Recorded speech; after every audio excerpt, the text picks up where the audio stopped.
বিল কোরআন, মানে যে নারী সবসময় শুধু কোরআন দিয়ে কথা বলে। আব্দুল্লাহ ইবনে মুবারক অনেক বড় মুহাদ্দিস, হজ করে ফিরতেছেন, হঠাৎ দেখেন এক বৃদ্ধা মহিলা, বয়স্ক মহিলা চাদর গায়ে দিয়ে শুয়ে আছে। তো এটা অনেক বড় একটা কনভারসেশন, আমি কনভারসেশনটা আপনাদেরকে শোনাই। উনি কাছে গেলেন, যে সালাম দিলেন, আসসালামু আলাইকুম রাহমাতুল্লাহ। সালামের উত্তরে বৃদ্ধা মহিলা স্বাভাবিকভাবে উত্তর না দিয়ে একটা কোরআনের আয়াত তেলাওয়াত করলেন।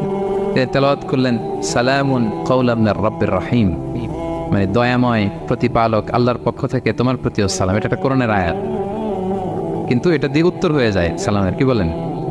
আচ্ছা গেল।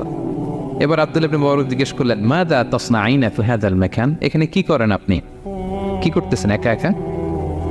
এই প্রশ্নের উত্তরেও ভদ্রমহিলা একটা কোরআনের আয়াত তেলাওয়াত করে দিলেন। উনি তেলাওয়াত করলেন, ওয়ামাই ইউদ্লিল ফালা হাদিয়া লাহ, মানে আল্লাহ যার পথ ভুলায় দেয় তার পথ দেখানোর কেউ নাই। মানে বুঝাইতে চাইলেন আমি পথ হারাই ফেলছি।